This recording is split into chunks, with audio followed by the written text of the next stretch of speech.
Hello everyone and welcome to the class of Applied Mathematics. I am Neha Agrawal and I am a faculty at the Department of Mathematics from NIT Polytechnic, Nagpur. Topic of our today's lecture is example based on integral of the form integration dx divided by under root ax square plus bx plus c. So let's see the vision of the college. Excellence in technical education to empower youth. Now let's see the mission of the college. Impart quality technical education to prepare students with excellent technical skills. Develop competent and employable diploma engineers and responsible citizens. Strengthen industry institute interaction. So let's see what are the course outcome. Solve the given problems of integration using suitable method and apply the concept of integration to find area and volume. अब हम देखते हैं learning outcome. तो आज का ये video देखने के बाद आप लोग को जो हमारा आज का इंटीग्रल ऑफ द फॉर्म है उसके ऊपर बेस्ड एग्जाम्पल आप लोग इजीली सॉल्व कर पाएंगे और उसे किस तरह से यूज़ करना है और उसका यूज़ करते हुए स्टैंडर्ड फॉर्मूला किस तरह से वहाँ पर अप्लाई करना है ये सब आप लोग अच्छे से समझ पाएंगे। Integral of the form integral dx upon under root ax square plus bx plus c। हमने लास्ट वीडियो में भी इंटीग्रल ऑफ द फॉर्म देखा है। हमने वहाँ पर भी कुछ इसी तरह का एग्जाम्पल सॉल्व किया है, बट वहाँ पर सिर्फ क्या नहीं था, अंडर रूट का साइन नहीं था। यहाँ पर क्या रहेगा, अंडर रूट का साइन रहेगा। हमारा कंसेप्ट सेम है, कंसेप्ट में कुछ भी चेंज होगा क्या, नहीं। यहाँ पर भी हमें इसे होल स्क्वायर फॉर्म बनाना है, तो उसके लिए हमें इसे क्या करना है, यहाँ पर हमें सब में पहले थर्ड टर्म फाइंड आउट करना है। ओके, तो ये जो थर्ड टर्म हमें फाइंड आउट करना है तो हम वैसे ही फाइंड आउट करेंगे जैसा कि हमने इसके पहले वीडियो लेक्चर में देखा है। बस हमारा चेंज कहाँ पर होगा, लास्ट स्टेप में जहाँ पर हम फॉर्मूला अप्लाई करते हैं। ओके, जहाँ पर हम स्टैंडर्ड इंटीग्रल देखते हैं, फॉर्मूला देखते हैं, वो क्या हो जाएगा, यहाँ पर चेंज हो जाएगा। ठीक है, तो हम इसे समझने के लिए एग्जाम्पल लेते हैं।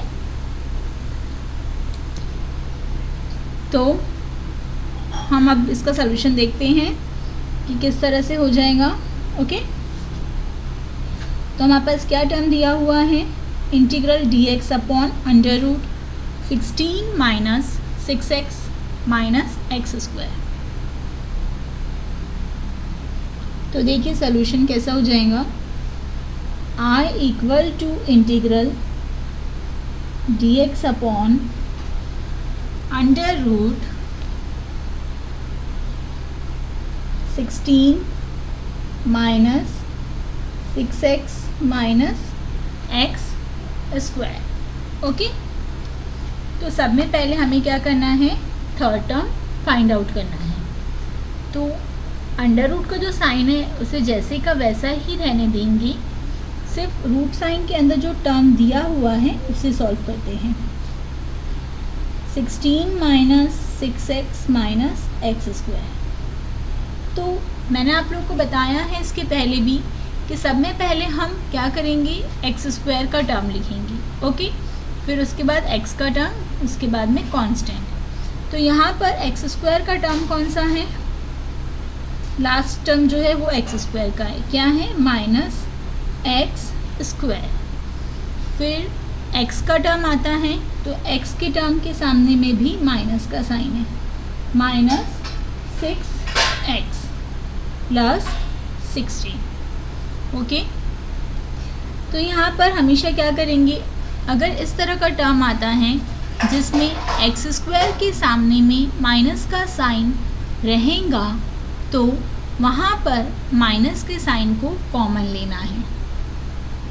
ब्रैकेट के अंदर आएगा हमारा x square plus 6x minus 16। अगर हम माइनस का साइन कॉमन लेते हैं तो फिर उसके बाद में आपके पास दिए हुए टर्म में जो भी साइन रहेंगे उसके अपोजिट साइन वहाँ पर हो जाएंगे। इसके बाद हम सबसे पहले फाइंड आउट करेंगे थर्ड टर्म। ओके,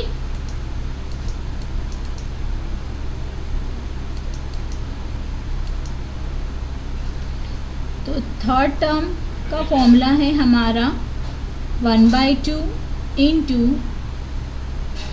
कोफिशिएंट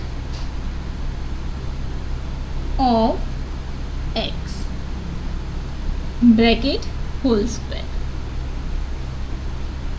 1/2 जैसे का वैसा माइनस कोफिशिएंट ऑफ x, इसका मतलब x के सामने वाला नंबर क्या है, वो 6 का स्क्वायर इक्वल टू,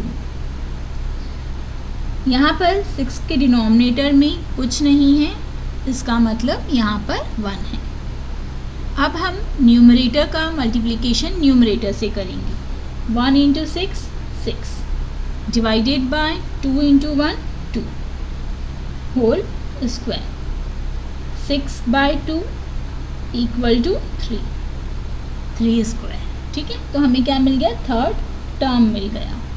क्या है हमारा थर्ड टर्म, 3 स्क्वायर। ठीक है, इसे हम देते हैं इक्वेशन नंबर 2 और ये है हमारा equation number 1।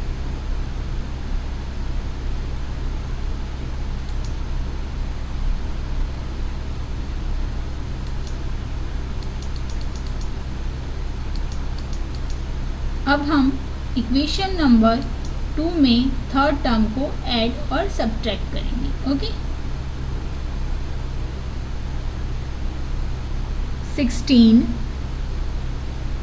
Minus 6x minus X square equal to minus X square plus 6x minus 16। ये है हमारा इक्वेशन नंबर 2। अब इस इक्वेशन नंबर 2 में हम थर्ड टर्म को ऐड एंड सब्ट्रैक्ट कर रहे हैं। तो first term and second term जैसे का वैसा, थर्ड टर्म को ऐड करना है तो प्लस 3 स्क्वायर, सेटिस्फाइड करने के लिए सब्ट्रैक्ट भी करना पड़ता है, तो माइनस 3 स्क्वायर माइनस 16 जैसे का वैसा। Okay,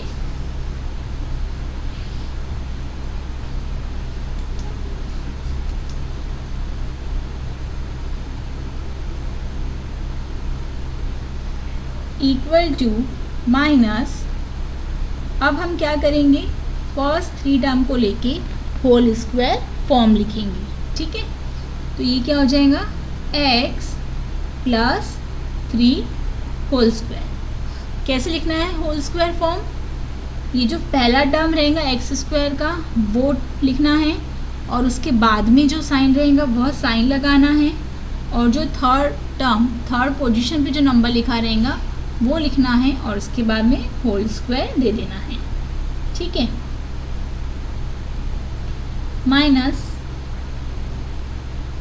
3 square means 9 minus 16 equal to minus X plus 3 whole square जैसी का वैसा, माइनस माइनस गेट प्लस, क्या हो जाएगा ये, minus 9 minus 16 minus 25 equal to minus bracket X plus 3 whole square minus, उसके बाद जो हमारा यहाँ पर टर्म रहता है इसे हम सेकेंड टर्म जो हम इसे क्या करते हैं, इसे भी हमें स्क्वायर देना है, तो उसके लिए हम इसे पहले अंडर रूट का साइन प्रोवाइड करते हैं और फिर इसे स्क्वायर देते हैं। क्यों, बिकॉज की रूट और स्क्वायर गेट कैंसल, जिससे कि वहाँ पर कोई भी चेंज नहीं होता है। फिर से हमने फर्स्ट टर्म को जैसे का वैसा ही रहने दिया, माइनस का साइन, रूट 25 क्या हो जाता है 5 का स्क्वायर, ब्रैकेट कंप्लीट। अब हम इसके बाद क्या करेंगे, माइनस की साइन से ब्रैकेट को ओपन करेंगे। तो minus X plus 3 whole square, then minus minus get plus 5 square. Okay,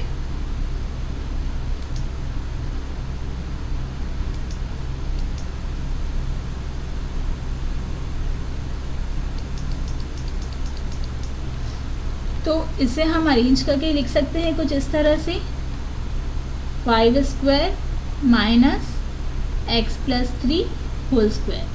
क्या किया हमने प्लस वाला टर्म पहले लिख दिया और माइनस वाला टर्म बाद में।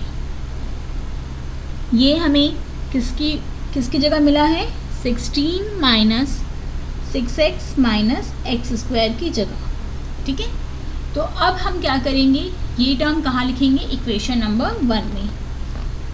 इक्वेशन 1 क्या है हमारा, I equal to integral dx upon under root 16 minus 6x minus X square.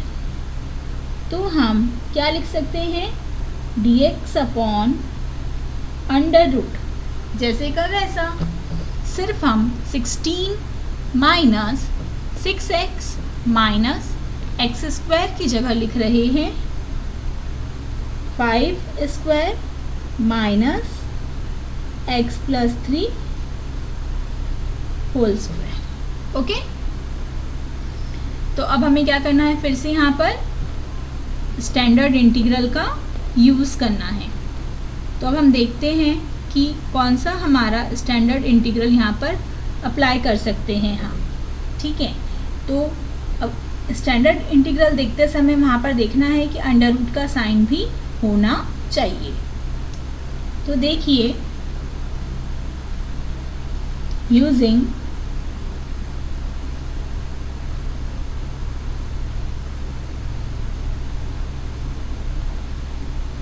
Integral 1 upon under root, पहले कांस्टेंट का टर्म है जिसे हम लेते हैं ए स्क्वायर, माइनस का साइन, फिर वेरिएबल का टर्म है तो वेरिएबल के लिए हम क्या लिखते हैं, एक्स। तो ये हो गया एक्स स्क्वायर, तो इंटू डी एक्स। तो इंटीग्रल 1 अपॉन अंडर रूट ए स्क्वायर माइनस एक्स स्क्वायर क्या हो जाता है, ये हो जाता है साइन इनवर्स एक्स अपॉन ए प्लस सी। ओके, तो फॉर्मूले आप लोग को बहुत अच्छे से याद करना है। तो यहाँ पर हमारा ए की जगह लिखा हुआ है 5, here A equal to 5 and x equal to X plus 3। Okay, तो अब हम ये फॉर्मूला यहाँ पर अप्लाई करेंगे। तो देखते हैं कि हमारा स्टैंडर्ड इंटीग्रल क्या हो जाएगा, इक्वल टू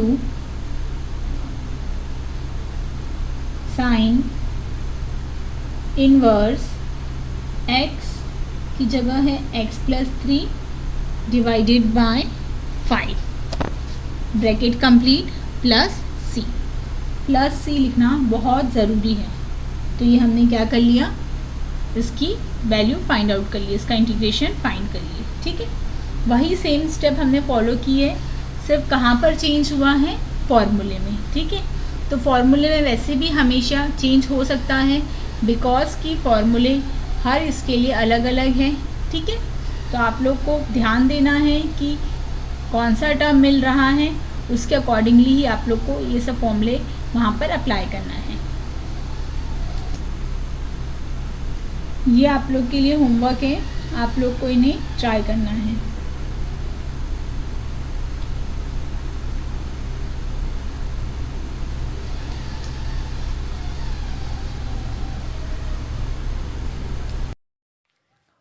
अब हम देखते हैं प्रोग्राम आउटकम कि हमारे इस कोर्स आउटकम यूनिट नंबर 2 के कोर्स आउटकम के लिए कौन कौन से पी ओ यहाँ पर सेटिस्फाइड होते हैं? तो इसके लिए हमारा PO1 बेसिक डिसिप्लिन नॉलेज और PO7 लाइफ लॉन्ग लर्निंग ये सेटिस्फाइड होता है.